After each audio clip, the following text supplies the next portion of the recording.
They don't come along very often, but right now there are 3 outstanding solo productions at European theaters. Berlin, for a single performer to hold an audience spellbound over a whole evening is as rare as it is remarkable. A truly great solo show comes around only once in a long while, and this is especially true on the commercial stages of Broadway or the West End in London, which is why it seems incredible that there are 3 such productions running at leading playhouses in the German-speaking world.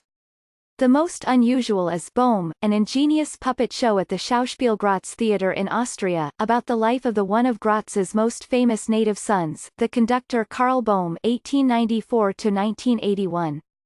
Nikolaus Habjan, who also hails from the city, directs and performs in this phantasmagorical chamber play about the career of a great artist whom Alexander van der Bellen, Austria's president, has called a willing servant of the National Socialists. Written by the Viennese playwright Paulus Hochgaderer, Bohm is a contemporary attempt to address uncomfortable truths about Austrian responsibility for and complicity in the crimes of the Third Reich. Avenue Q. It is not. Karl Bohm may not have been a committed Nazi, he never belonged to the party, but he consistently benefited from the Third Reich's cultural policies. The dexterous Mr. Habjan, with his varied arsenal of puppets and wide-ranging repertoire of voices, including the conductor's nasal Austrian whine, takes us through many such moments, including Bohm's ascendancy to the music directorship of the Semperoper in Dresden, Germany, in 1934, after a conductor opposed to the regime was forced into exile, and Bohm's enthusiastic support for the German annexation of Austria. Mr. Hochgaderer's play jerks us through much of the 20th century in a hallucinogenic narrative constructed largely through flashbacks.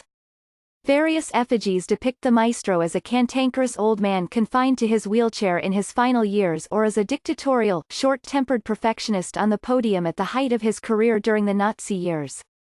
There are also cameos from several of Bohm's favorite singers, including Walter Berry, Elizabeth Schwarzkopf and Christa Ludwig.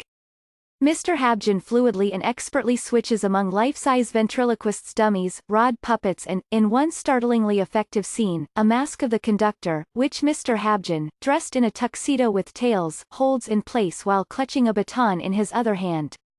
Throughout the evening, we hear much of the music Bohm was a noted interpreter of, including operatic and symphonic excerpts from Richard Strauss, another great artist tainted by his Nazi associations, Mozart, Beethoven and Wagner. Bohm is an elaborate, virtuosic romp through a scorched landscape of aesthetics and ethics and a scathing indictment of a towering musician who, in the name of art, became a puppet of the Third Reich. There are no strings attached in Karen Bayer's Submission, a shattering dramatization of Michel Houellebecq's controversial 2015 novel at the Deutsches Schauspielhaus in Hamburg, Germany. The towering Edgar Selge stars in a gripping 120-minute monologue that imagines an Islamic takeover in France in the not-too-distant future. On a nearly bare stage, Mr. Selge, 70, becomes Mr. Houellebecq's antihero, François, a nihilistic academic who slowly learns to reconcile himself to a new regime of Sharia law. At the back of the stage, the set designer Olaf Altmann places a massive rotating metal wheel with a hollowed-out cross at its center. Mr. Selge frequently climbs aboard, letting himself be tossed and turned by the revolving assemblage, as he narrates both the dramatic political events and the sordid details of his character's pathetic existence.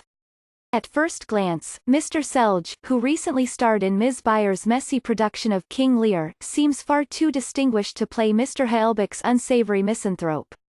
But the counterintuitive casting pays off, and Mr. Selge invests the character with just the right amount of bitterness, self-deprecating humor and charisma to make the performance, and Mr. Houellebecq's intelligent and well-considered satire, work on stage. The script, by Ms. Bayer, the Schauspielhaus's artistic director, and Rita Tila, does a fine job of distilling the book's 250 pages of crystalline prose. Oliver Rees's adaptation of Gunter Grass's 600-page first novel, The Tin Drum, originally published in 1961, involves an even greater feat of compression.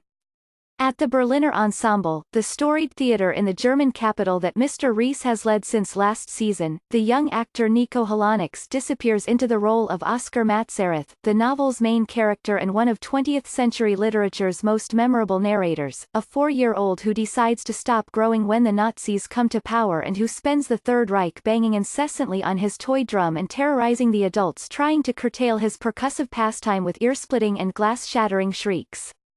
Mr. Halanix brings Grass's epic to life on a scale that seems at once vast and intimate.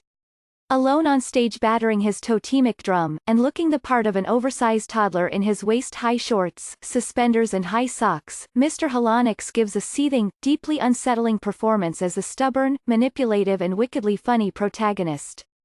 In Volker Schlöndorff's excellent 1979 film adaptation, which won the Palme d'Or at Cannes and an Academy Award as Best Foreign Language Film, Oscar was played by the 11-year-old David Bennett, in an intense but largely wordless performance, amid Mr. Schlöndorff's opulent and often surreal recreation of Grass's hometown, Danzig, now Gdansk, Poland, under Nazi control.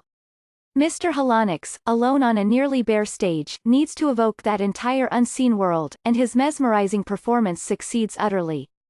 Like Mr. Selge in Submission, Mr. Halanix is invested in the production both physically and emotionally.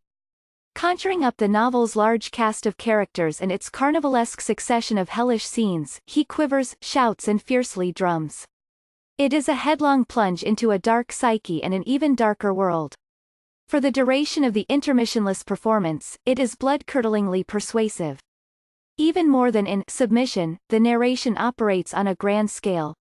Mr. Hellbach's François speaks with colloquial candor, mixing personal and historical events, but we're stuck in his head.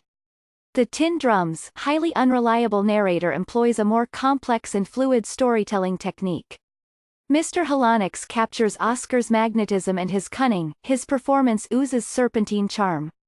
Like other state-funded theaters in the German-speaking world, the Berliner Ensemble uses its generous budget mostly to maintain a large, capable stable of actors who can throw themselves into different roles every night. But performers as capable and captivating as Mr. Habjan, Mr. Selge and Mr. Halanix can summon up a convincing, immersive theatrical world beneath a single spotlight.